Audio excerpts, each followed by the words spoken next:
Hello everyone, welcome to English word. आज हम first flight book का चैप्टर ग्लिम्पसेस ऑफ इंडिया का third part tea from Assam पढ़ेंगे। Very first we will know about the author. इनका पूरा नाम अरूप कुमार दत्ता था। अरूप कुमार दत्ता एक Indian writer, novelist and journalist हैं। उन्होंने अपना childhood tea garden of Assam में स्पेंड किया एंड 1962 में हिमाचल प्रदेश से अपना सीनियर कैम्ब्रिज एग्जामिनेशन भी पास आउट किया एंड दिल्ली यूनिवर्सिटी से 1969 में इंग्लिश लिटरेचर में पीजी कंप्लीट किया और 2018 में उन्हें पद्मश्री अवार्ड भी मिला। And also he wrote for the Illustrated Weekly of India, the Caravan Eve's Weekly and Femina. And here are the main character of the story and the first character is Pranjal. Pranjal Assam का रहने वाला होता है and the second character is Rajvir. Rajvir Pranjal का classmate होता है जो कि समर वैकेशन में टी स्टेट को विजिट करने के लिए आता है। And the third character is Pranjal's parents. Pranjal के पेरेंट्स जो होते हैं वो मरियम जंक्शन पर प्रांजल और उसकी फ्रेंड राजवीर का वेट कर रहे होते हैं। एंड प्रांजल के जो फादर होते हैं जिनका नाम मिस्टर बरुआ होता है वो टी स्टेट ढेकियाबाड़ी में एज अ मैनेजर की पोस्ट पर होते हैं। And the last character is T pluckers. कुछ टी प्लकर्स होते हैं जो कि चाय की लीव्स को तोड़ने का काम करते हैं। टी फ्रॉम असम अरूप कुमार दत्ता द्वारा लिखी गई स्टोरी है और ये स्टोरी राजवीर और प्रांजल जो कि बेस्ट फ्रेंड होते हैं उन पर बेस्ड है और वो असम की यात्रा पर होते हैं। Let's start the summary of the lesson. और ये कहानी एक टी वेंडर की आवाज़ से शुरू होती है। चाय, गरम चाय ऐसी आवाज़ से स्टार्ट होती है। And he came up to their window. और वो क्या करता है, विंडो पे आता है तो वो चाय वाला पूछता है, साहब चाय लेंगे क्या? तब तक प्रांजल कहता है, हाँ, गिव अस 2 कप्स, हमें 2 कप दे दो। एंड दे सिप्ड, उन्होंने गरम उस लिक्विड को पिया, यानी कि चाय का एक सिप लिया। और ऑलमोस्ट ट्रेन में सभी लोग उस डिब्बे में चाय पी रहे थे। तब तक राजवीर अपनी फ्रेंड प्रांजल से पूछता है कि डू यू नो, क्या तुम जानते हो कि 80 करोड़ रुपए से भी अधिक चाय पूरे संसार में, पूरे वर्ल्ड में पर डे पी जाती है। तब प्रांजल बोलता है, ओह, बहुत ही आश्चर्य से बोलता है, oh really, T is very popular. क्या चाय वास्तव में बहुत लोकप्रिय है? फिर क्या होता है, ट्रेन स्टेशन से बाहर आ चुकी होती है एंड प्रांजल फिर से अपनी डिटेक्टिव बुक्स में डूब जाता है। और राजवीर भी डिटेक्टिव बुक्स का बहुत बड़ा फ़ैन होता है, उसको भी बुक्स पढ़ना बहुत अच्छा लगता है। बट इस टाइम वह सुंदर प्राकृतिक दृश्य को देखने का अधिक इच्छुक था। चारों तरफ हरियाली ही हरियाली थी। राजवीर ने इससे पहले इतनी हरियाली कभी नहीं देखी थी। तब तक कोमल हरे धान के खेतों के स्थान पर चाय की झाड़ियाँ आने लगीं और ये जो दृश्य होता है बहुत ही मनमोहक होता है, बहुत ही शानदार होता है। पहाड़ियों पर घने जंगलों के परिवेश में चाय की झाड़ियों का एक समुद्र फैला हुआ था। आगे देखते हैं।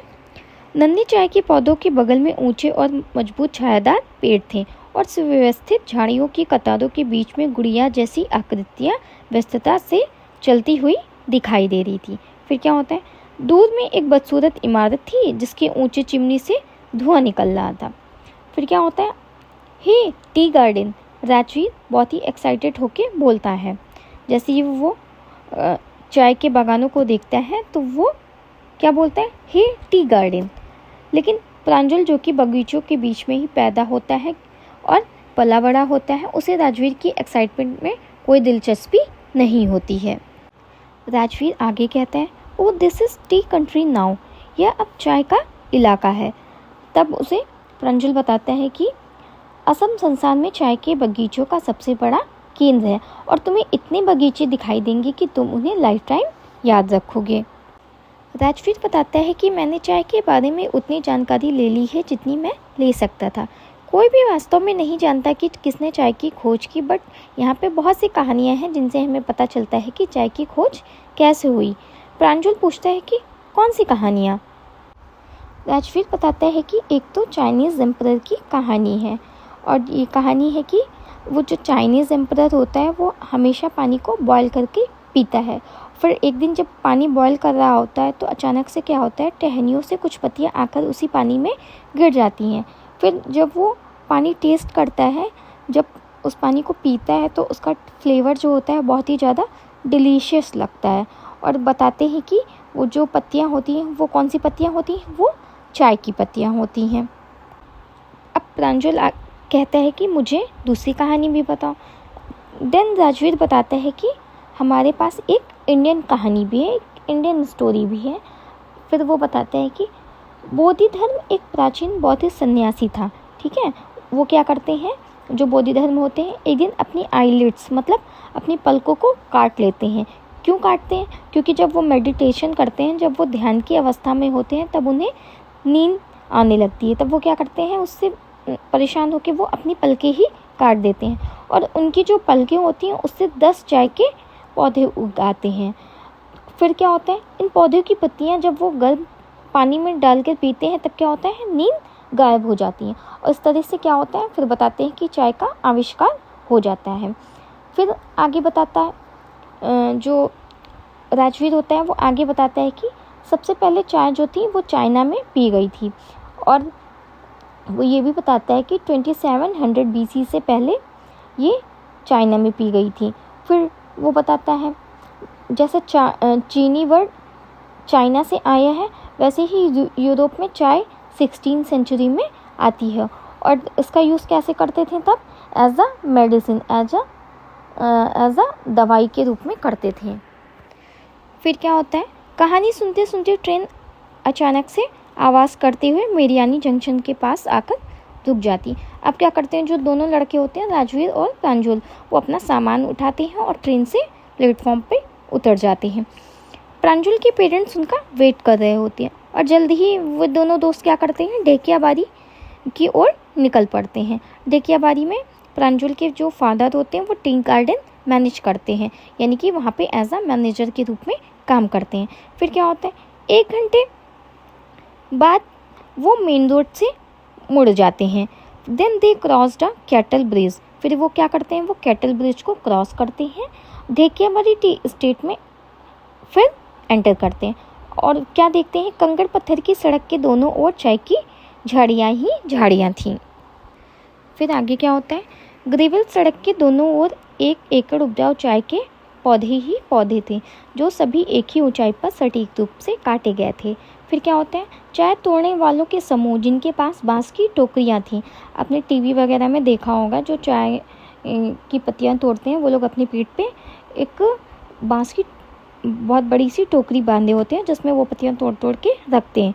तो वही बताया गया है, जिनके पास बांस की टोकरियाँ थीं और प्लास्टिक के एप्रन पहने हुए थे, वो क्या करते थे, नए उगाए गए पत्तों को तोड़कर उसी में टोकरी में रख रहे थे। फिर आगे क्या देखते हैं, प्रांजल के फादर ने चाय की पत्तियों से भरी एक ट्रॉली वाले ट्रैक्टर को जाने के लिए रास्ता दिया।